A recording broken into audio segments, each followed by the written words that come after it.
tarde a todos e todas.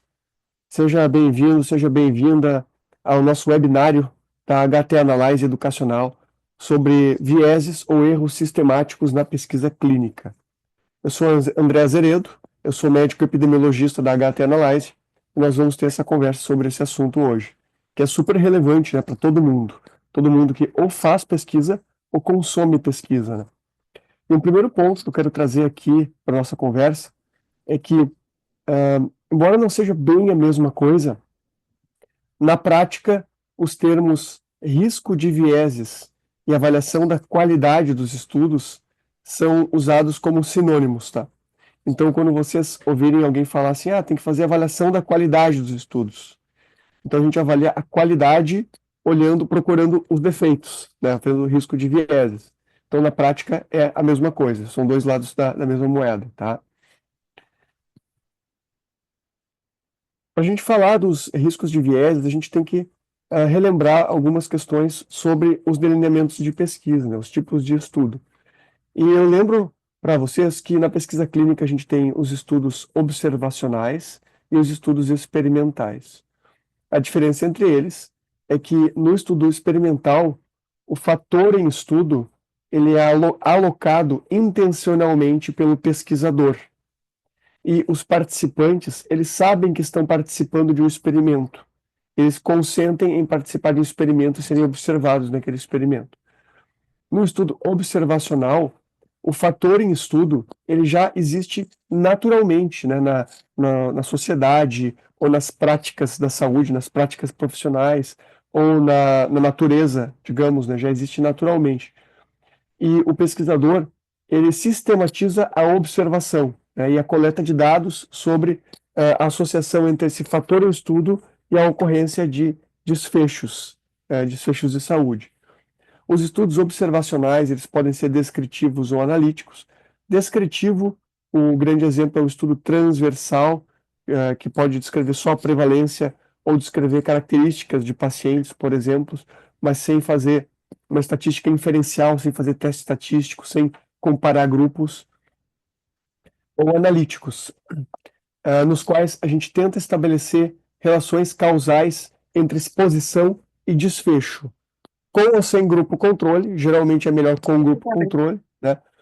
Então, a gente tem aqui os estudos de caso controle, os estudos de teste diagnóstico, que são um caso particular de estudo transversal, geralmente, embora eles também possam ser feitos a partir de caso controle, e os estudos de coorte, tá?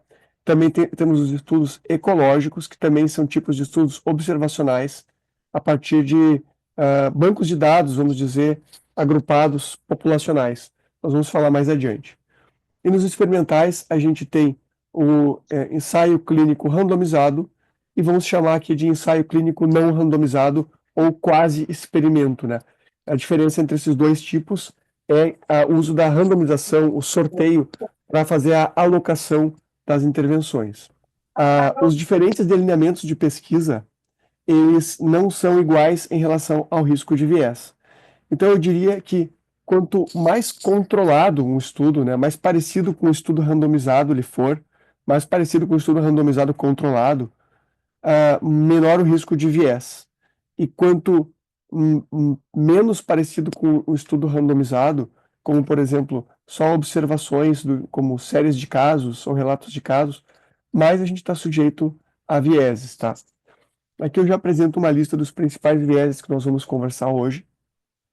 Já adianto para vocês que os três vieses prototípicos, né, os principais que vocês têm que conhecer e entender, são os três primeiros: o viés de seleção, o viés de aferição e o viés de confusão.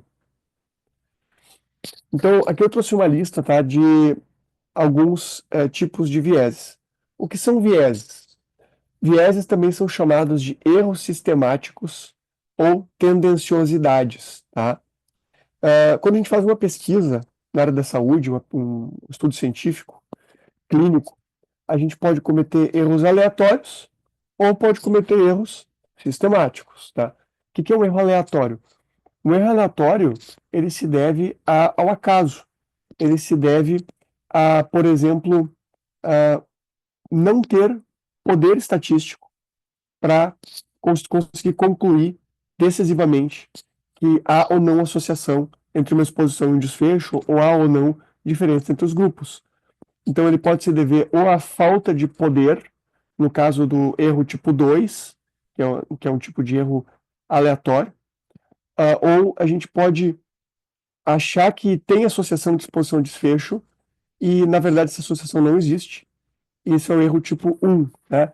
Que é que é o medido lá pelo P alfa, né? Quando a gente fala P menor que 0,05, essa é a probabilidade do nosso erro tipo 1, né? A probabilidade do erro aleatório de concluir que é estatisticamente significativo, quando na verdade não é, né?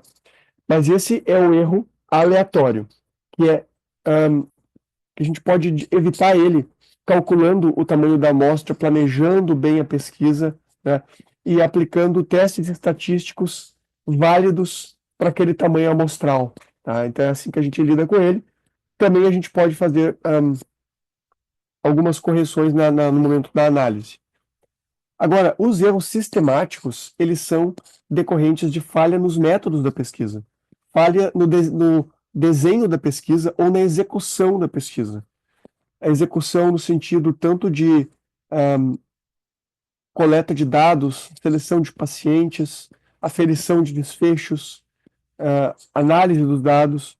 Então, tudo isso leva a erros que não são devidos ao acaso. Eles são erros porque, por uma falha de planejamento, sistematicamente o pesquisador foi se desviando da verdade, né? Porque o estudo ele é torto para um lado, digamos assim, tem uma tendenciosidade, tá? E quais são esses vieses? Olha, se vocês forem abrir livros de pesquisa clínica, de epidemiologia, vocês vão ver que tem várias maneiras de classificar os vieses. E está sempre surgindo assim um viés novo. Aqui eu botei os principais que vocês vão encontrar, os mais relevantes. Os três primeiros são os que vocês têm que saber: viés de seleção, viés de aferição e viés de confundimento. Esses três primeiros são críticos. Existem também outros vieses, como o viés de co-intervenção, tá? Que é um tipo de viés de confundimento, de certa forma. Quando o paciente recebe um tratamento no grupo A e o outro recebe um tratamento no grupo B, por exemplo, mas o do grupo A também recebeu um outro tratamento em paralelo que não fazia parte da pesquisa, mas ele tem uma co-intervenção que é, na verdade, um fator confundidor. A gente tem o viés de segmento ou de perdas de segmento, também chamado de viés de atrito, em inglês é attrition, né? Então é estranho, né? O que é o viés de atrito? Viés de atrito é o viés de perdas de segmento, que quando a gente tem muitas perdas, e o que é muitas perdas não está bem escrito em nenhum lugar, mas em geral é mais do que 20% da amostra, né?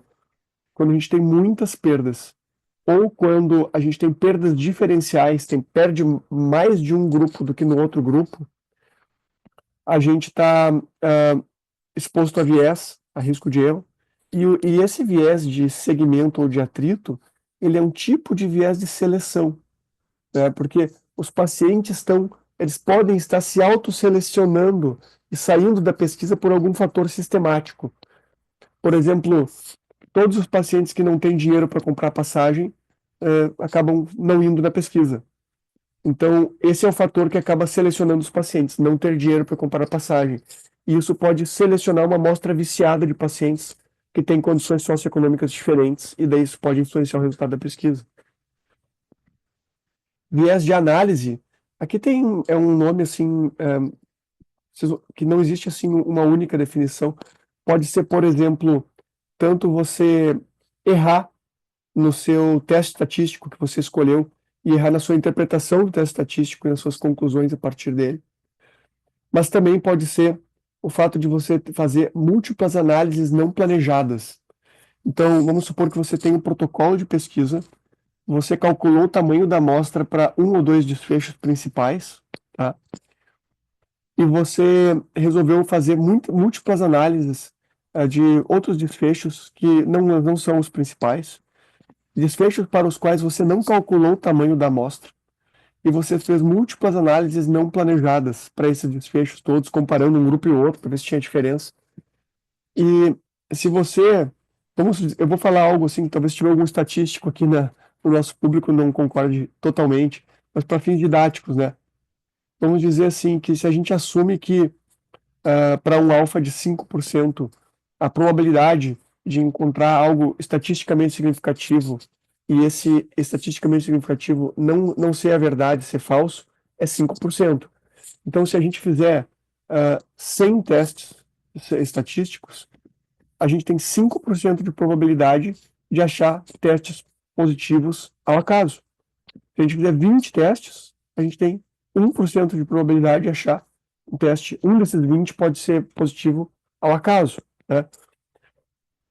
Então, isso aqui é um tipo de viés que pode acontecer por múltiplas análises não planejadas, tá?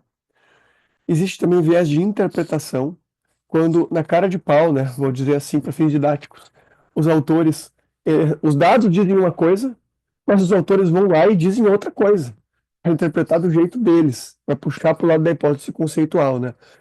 Por exemplo, o estudo foi feito para mostrar se um tratamento é superior ao outro. E o estudo não mostrou que é superior, não conseguiu mostrar. E os autores concluem que o tratamento é factível e seguro, né? Então, eles desviam do plano original do estudo e concluem que é factível e seguro, né? Para não dizer que não funciona, né? Então, é um tipo de viés de interpretação.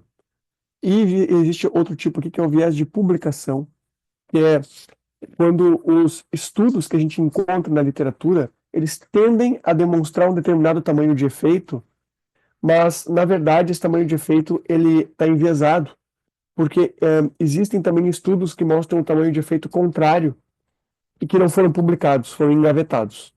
Então, a gente tem uma tendência de achar só os estudos com resultados positivos, estatisticamente significativos, enquanto estudos que não acharam significância estatística ou são contrários à hipótese conceitual dos autores podem não ter sido publicados. E a lista pode ser maior que essa, tá? Mas vamos focar nos três primeiros. Vamos falar um pouco aqui sobre. Vamos começar assim do estudo ideal, né? Acho que o estudo ideal que a gente poderia ter é um estudo que nem sempre é factível, né? Depende da questão de pesquisa, não dá para fazer. É um estudo randomizado, controlado. Controlado quer dizer com um grupo comparador, né? Então, dois grupos com o fator em estudo sendo alocado ao acaso. E o que um estudo randomizado controlado tem de bom que diminui o risco de vieses e maximiza a validade da análise estatística, tá? Bom, o primeiro ponto é que eles têm grupo controle. E daí você pensa assim comigo agora que sempre que o estudo se aproximar disso, isso é bom, diminui o risco de viés, né? Sempre que o estudo se afastar disso, aumenta o risco de viés. Então, ter grupo controle é uma coisa boa, né? Permite a gente estimar o tamanho relativo do efeito, evita a atribuição falsa de efeito a mecanismos diferentes da intervenção. O estudo randomizado, ele tem sua principal característica é a randomização, que minimiza o viés de seleção, ou seja, os autores, os pesquisadores, eles não escolhem para que grupo vai o paciente. Então, isso acaba, essa distribuição é feita ao acaso. E como é feita ao acaso, os confundidores acabam sendo distribuídos de forma equilibrada entre os grupos, tá? Então, a gente minimiza viés de seleção, ou seja, os pesquisadores não escolhem, né, os participantes, e de confundimento também, né? Os confundidores são alocados também de forma equilibrada entre os grupos. A outra característica de um estudo randomizado controlado, que minimiza o risco de vieses, é o mascaramento de participantes e pesquisadores, né, também chamado de cegamento. E esse cegamento pode ser aplicado em diferentes momentos da pesquisa. Então, na hora então de aplicar a intervenção, se o pesquisador e quem recebe a intervenção não sabe o que está sendo administrado, se é tratamento ativo ou placebo, por exemplo, ou tratamento A ou tratamento B, isso diminui a capacidade do pesquisador de influenciar o resultado, né? Influenciar falando coisas diferentes para o paciente, tratando o paciente diferente, ou influenciar o paciente se influenciar. Se o paciente sabe que ele está recebendo tratamento ativo, ele pode, por mecanismos psicológicos, perceber um melhor ou pior tamanho de efeito, ou até o paciente pode fazer ou não fazer co-intervenções na vida dele. Por exemplo, num estudo em que o paciente é sorteado para tratamento ativo ou placebo para um tratamento para emagrecer. O paciente que está no tratamento ativo, se ele sabe que ele está usando um remédio para emagrecer, ele pode ficar muito motivado. E ao mesmo tempo ele também melhora a dieta e melhora os exercícios físicos da vida dele. Ele acaba tendo uma tendência de colocar mais co-intervenções. E o do grupo placebo, talvez não se sinta tão motivado a ter também esses outros hábitos saudáveis em paralelo, né? Então, o mascaramento, ele acaba ajudando. O mascaramento também é importante na hora da gente fazer a aferição dos desfechos. Quem coleta a informação da ocorrência ou não de desfechos também pode estar enviesado pelo conhecimento de qual tratamento o paciente recebeu ou qual tipo de exposição ele teve, para coletar o dado de uma maneira mais enfática ou menos enfática, digamos. Principalmente para desfechos subjetivos, para escalas, para escalas de dor, escalas de sintomas, escalas de desfechos psiquiátricos, por exemplo. Os desfechos subjetivos são mais sujeitos a um viés de aferição, né, que pode acontecer se não houver mascaramento. E que é justamente esse ponto aqui, mascaramento dos avaliadores dos desfechos. Existe também o mascaramento de quem faz análise estatística do trabalho, né? Então, quem analisa, se não sabe, né, para qual o grupo de intervenção, o grupo controle, tende a fazer uma análise mais idônea, né, sem tentar procurar um tamanho de efeito favorecendo um grupo ou outro. Mesmo no estudo randomizado, pode haver problemas e pode haver viés residual, tá? Quando os grupos são desbalanceados quanto a alguma característica, por exemplo, tem maior proporção de homens no grupo do que no outro, ou de tabagistas, ou pessoas com diabetes, ou pessoas com histórico de câncer, características clínicas e sociodemográficas diferentes, né, ou hábitos diferentes entre os grupos, quanto menos balanceados os grupos forem, maior o risco da gente ter o que a gente chama de confundimento residual, né, ou residual confounding em inglês, né? E se a randomização for perfeita, com pouca margem para confundimento residual, a análise estatística pode ser bem simples, né? Com teste do Q quadrado e teste T, praticamente, lá para desfechos categóricos e desfechos contínuos, né? Agora, se tem confundimento residual, aí a análise estatística tem que ser mais robusta para poder controlar para confundidores. Na prática, os estudos randomizados, o investimento que se faz nele de tempo, dinheiro, energia, né, é tão grande que, mesmo que a randomização tenha sido bem feita, ainda assim se faz controle na análise estatística para não deixar passar confundidores residuais, tá? Também pode acontecer o viés de aferição se a randomização ou o mascaramento não forem bem feitos. Viés de análise ainda pode acontecer também por falta de mascaramento. Viés de interpretação, aqui eu coloquei esse outro nome, viés corporativo, né? Que é um viés que as corporações, aqui falando de indústria farmacêutica, de dispositivos, pode introduzir na interpretação dos estudos, tentando favorecer, né, a interpretação dos resultados. E também pode haver relato seletivo de desfechos ou viés de publicação. Viés de publicação é quando a gente omite totalmente aquele estudo e não publica ele. Relato seletivo de desfechos é quando a gente não omite totalmente aquele estudo. O estudo ele é publicado, mas eu omito alguns desfechos, só que não foram interessantes. Alguns desfechos só que são engavetados, né? Seria um viés de publicação parcial. Pessoal, indo para a parte final aqui da nossa conversa, relembrando aqui os principais estudos observacionais, para a gente ver onde é que pode aparecer os vieses neles, né? O estudo transversal é aquele estudo onde a gente vê a prevalência, né? A prevalência de uma doença ou a prevalência de uma determinada característica, e a gente faz a aferição da exposição e do desfecho no mesmo inquérito, né? Então a gente pergunta no mesmo ponto do tempo ali, por exemplo, a gente pode fazer um estudo dizendo quem fuma, quem é tabagista ou quem não é tabagista, e quem já teve câncer, ou sim ou não. E daí a gente pode tentar estabelecer uma associação entre histórico de câncer e tabagismo. Num único inquérito a gente coletou essa informação, tá? Para algumas questões como essa que eu falei, que a gente entende bem a associação causal de tabagismo e câncer, a gente não tem dúvida do que vem primeiro, né? Do que geralmente o tabagismo vem antes do câncer e o câncer não causa o tabagismo. Não faz sentido. Mas para muitas outras questões de pesquisa estudadas por estudos observacionais, a gente pode ter um tipo de viés, que é o viés de causalidade reversa, porque o estudo transversal, ele permite que a gente chegue à conclusão de uma associação entre duas variáveis, entre uma possível exposição e um possível desfecho. Mas essa associação não é sinônimo de causalidade. Então, para a gente poder atribuir causalidade, a gente tem que ter outras características. A principal delas seria temporalidade, né? A causa antecedendo o efeito. E nem sempre a gente consegue capturar isso num estudo transversal. O estudo de coorte é o tipo de estudo onde a gente acompanha os pacientes ao longo do tempo, pacientes inicialmente livres do nosso desfecho, para ver se eles desenvolvem o desfecho ao longo do tempo. Por exemplo, vamos por um estudo onde a gente vai ver se o uso regular de cannabis está associado é um fator de risco para o desenvolvimento de esquizofrenia. Então a gente parte de uma amostra de pessoas livres do desfecho, ou portanto sem esquizofrenia.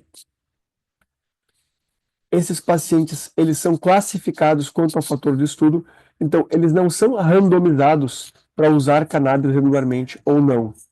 Eles são, essas pessoas, elas nas suas próprias vidas, elas já escolheram usar cannabis ou não. E o que a gente vai fazer vai ser só classificar elas entre aquelas que usam e que não usam cannabis, tá? Então o fator do estudo ele já existe naturalmente, a gente não está alocando ele. E a gente acompanha os pacientes ao longo do tempo para ver se aconteceu o desfecho, que é a ocorrência de esquizofrenia, sim ou não. A gente acompanha os pacientes ao longo do tempo e vê a ocorrência de desfechos. E esse tipo de estudo permite a gente medir a incidência, tá? A incidência desses desfechos, no caso, a incidência de esquizofrenia, de casos novos de esquizofrenia. Bom, isso permite a gente fazer essa inferência causal, ele tem um poder de atribuir causalidade muito maior do que o do estudo transversal. Porém, ele ainda não é tão bom quanto se fosse um estudo randomizado, né? Por quê? Porque essa atribuição do fator em estudo, ela, ela surgiu espontaneamente, de acordo com as escolhas dos próprios indivíduos, né? Ou, se fosse um tratamento, escolhas dos profissionais de saúde que atendem, né? Se fosse um remédio.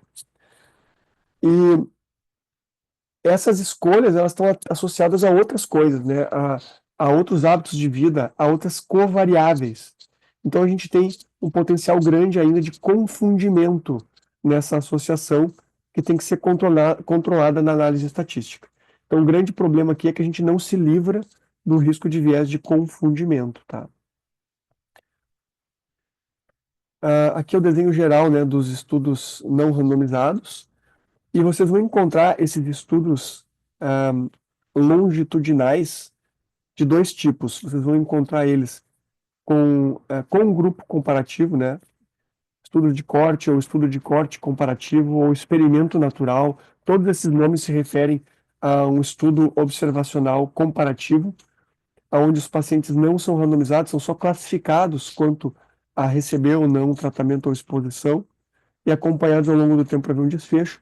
E daí a gente tem sim o grupo controle para a gente poder estimar o tamanho do efeito. E vocês vão ter também estudos de braço único, onde vocês têm só. Esse tipo de estudos tem muitos nomes, né? Por exemplo, experimento não controlado, estudo longitudinal sem comparador, estudos de registro, quando são estudos grandes que pegam toda uma população de uma região geográfica, ou todas as pessoas que fazem um tratamento num país ou num sistema de saúde, né? Tem um registro completo. Se for um estudo pequeno de braço único, pode ser a casuística ou série de casos, né? Eu diria assim, até, até 2 casos é relato de caso. Ainda é relato de caso quando os pacientes ainda são identificados individualmente no trabalho, né? Praticamente o autor nos dá as iniciais dos pacientes, quase chamam pelo nome cada paciente no estudo.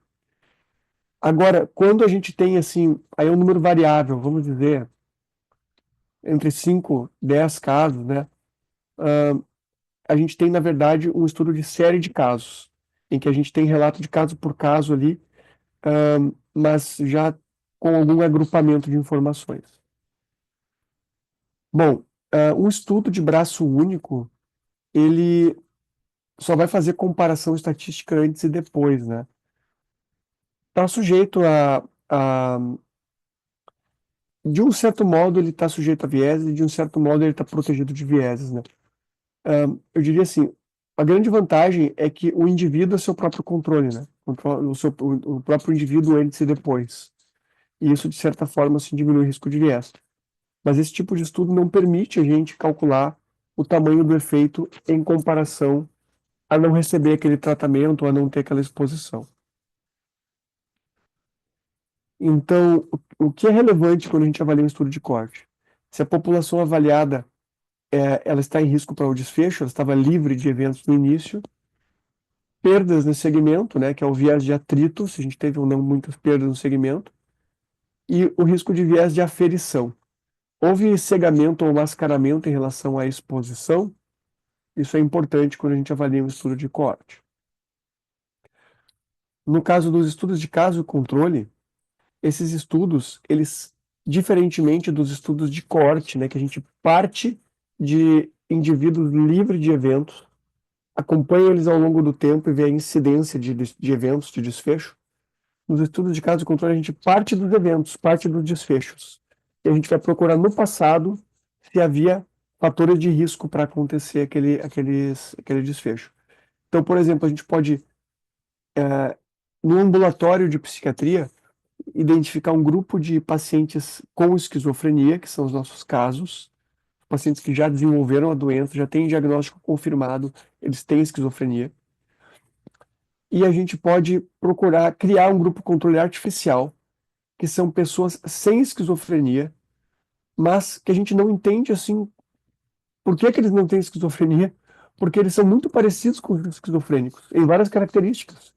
Por exemplo, eles são da mesma comunidade, é do mesmo sexo, é da mesma idade, têm os mesmos hábitos, é da mesma comunidade, está exposto aos mesmos estímulos ambientais, porém, às vezes até pode ser da mesma família, até ter genética compartilhada, né? Então, o controle tem muita coisa em comum com o caso, exceto que ele não é um caso, ele não é esquizofrênico. E daí a gente vai se perguntar no passado o que que eles têm de diferente, já que eles são tão parecidos em tudo, menos no fato de ter esquizofrenia, o que que eles têm de diferente no passado? Daí a gente pode ver no passado se eles fizeram um uso prolongado, regular no passado de cannabis, por exemplo. E a gente compara daí a prevalência no passado de uso de cannabis, né, entre um grupo e outro, para a gente ver se existe uma associação entre um histórico de consumo de cannabis no passado e o diagnóstico atual, né, de ter ou não esquizofrenia, tá?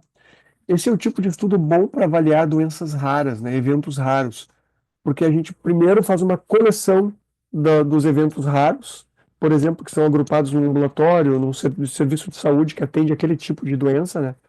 E depois que a gente já tem os casos mapeados, a gente monta um grupo de controle artificial, né? Não é um tipo de estudo tecnicamente fácil de fazer, tá? Vantagens, eles são mais baratos do que fazer um estudo de coorte e são bons para avaliar desfechos raros. Desvantagem, maior suscetibilidade a vieses, né? Viés de aferição, viés de memória. Aí tá aí um viés que eu não falei até agora para vocês, né? Viés de memória é o seguinte, ó. Quem é um caso, quem tem a doença ou teve o desfecho de interesse, tem mais probabilidade de se recordar no seu passado de algum evento que possa estar associado àquela doença do que quem não é um caso. Até vou pegar um outro exemplo. Vou pegar um exemplo aqui de malformação congênita, né, em bebês. Então vamos supor que a gente faça um estudo de caso controle, em que a gente parte de casos de bebês que nasceram com alguma malformação congênita.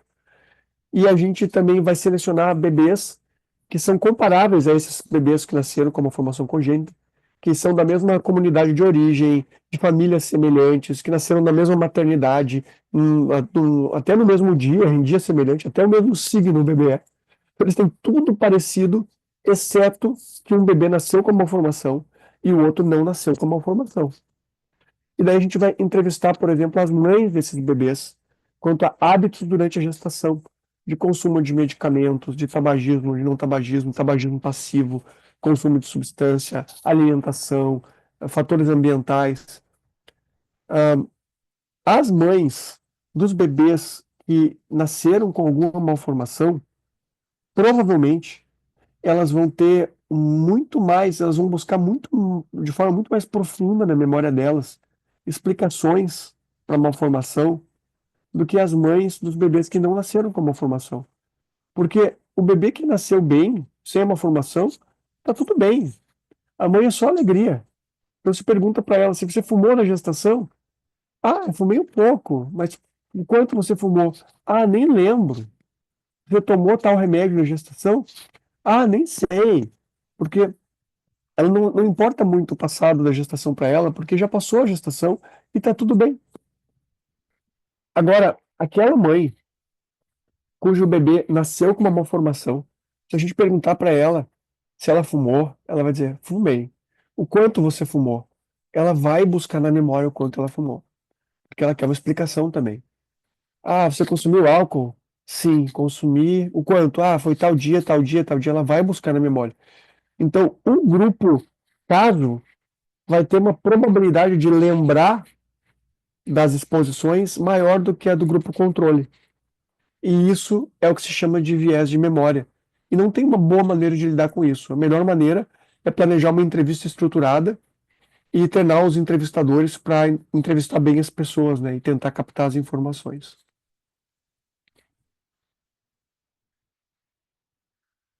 Estudos ecológicos, eles relacionam taxas populacionais, né? Eles são fáceis e rápidos, porque a gente junta dados na internet, por exemplo, para tentar fazer inferências causais. Por exemplo, taxa de mortalidade por idade em diferentes populações e ingestão de gordura em gramas dia. Então, ingestão média de gordura por cidadão, né, em gramas dia. Então, a gente vai ter assim, olha, os países em que os cidadãos consomem mais gordura na média tendem a ter maior taxa de mortalidade. E os países cujas populações consomem menos gordura na média tendem a ter menor taxa de mortalidade. Esse tipo de estudo ele serve só para a gente levantar uma hipótese, mas não dá para tirar uma conclusão, porque ele está totalmente sujeito a vieses de confundimento aqui, né? Totalmente confundido. E não tem como controlar, não dá para controlar aqui. Isso leva ao que a gente chama de falácia ecológica, né?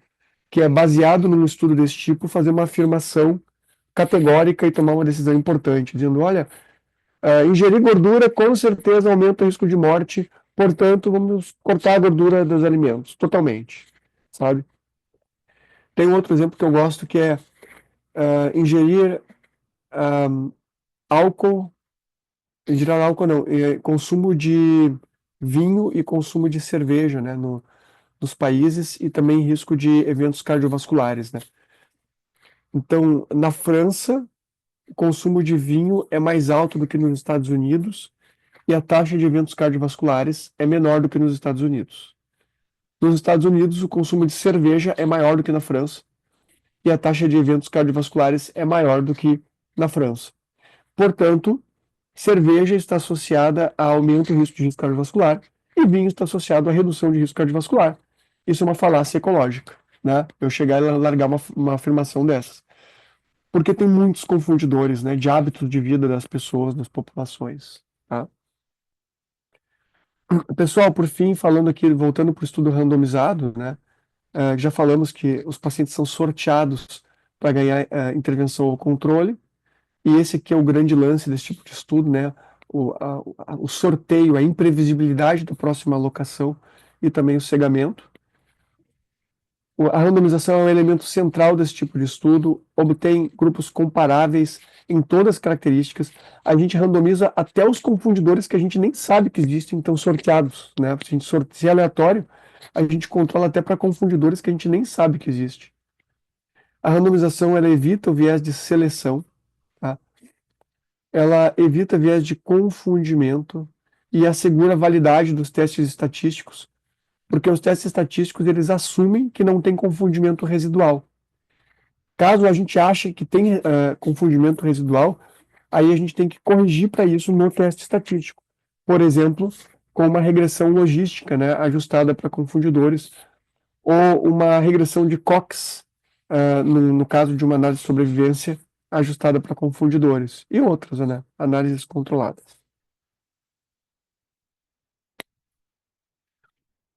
Esse exemplo que eu acho interessante para explicar matematicamente o porquê a randomização ela é importante. Vou dar um exemplo aqui.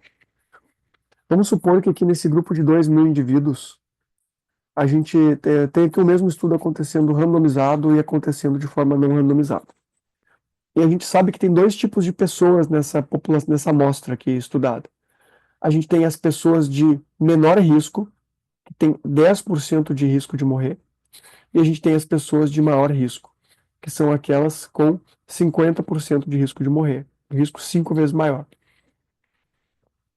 Se a gente faz uma alocação não randomizada de uma intervenção, existe uma tendência, mesmo o pesquisador sendo uma pessoa ética e correta, existe uma tendência do ser humano de puxar o tamanho do efeito para o lado da sua hipótese conceitual, do que o pesquisador acredita. E provavelmente a gente vai gerar grupos desbalanceados que selecionam casos menos graves para o grupo intervenção do que para o grupo controle. Nesse exemplo, a gente perde a proporção inicial, né? Que era aqui 1.300 para 700, deveria ser 650 para 350, né? Para estar balanceado em cada grupo. E aqui a gente tem um grupo intervenção, que é um grupo que tem menos casos graves do que deveria ter. É uma amostra viciada. E o grupo controle selecionou pacientes de maior risco, né? Meio a meio aqui, pacientes de maior risco e de menor risco. Chegando à conclusão que tem diferença entre os grupos quanto ao risco de morte, 18% versus 30%. Porém, nesse exemplo aqui, essa diferença ela é só explicada pelo viés viés aqui de seleção, tá? Porque foram selecionados pacientes de menor risco para o grupo intervenção. Então, o fato do grupo intervenção ser um mix de menos pacientes de alto risco do que o grupo controle, gerou essa diferença de risco aqui. Se o estudo fosse randomizado, então a gente ia preservar a proporção de casos de baixo risco e de alto risco nos dois grupos, e qualquer diferença entre os grupos ia ser explicada por um efeito intrínseco do fator em estudo, da intervenção. Nesse caso, não teve tamanho de efeito intrínseco na intervenção. Então, o risco acaba sendo igual nos dois grupos, porque aqui não tem o viés de seleção e também não tem tamanho de efeito da intervenção. Bom, aqui, para fechar, eu queria dizer só que não basta dizer que é randomizado, né? Vocês têm que ler o trabalho e se convencer que foi feito corretamente a randomização com métodos válidos, né? Como tabela de números aleatórios, software gerador de números randômicos, ou um sorteio físico, né? Um sorteio mesmo. Mas métodos como dias da semana, número do prontuário, data de nascimento, eles parecem que vão gerar grupos assim aleatórios, mas eles estão sujeitos à alocação sistemática, né? Então não funcionam. Pessoal, pelo nosso tempo, estamos já com o conteúdo vencido para hoje. Eu agradeço então a atenção de você.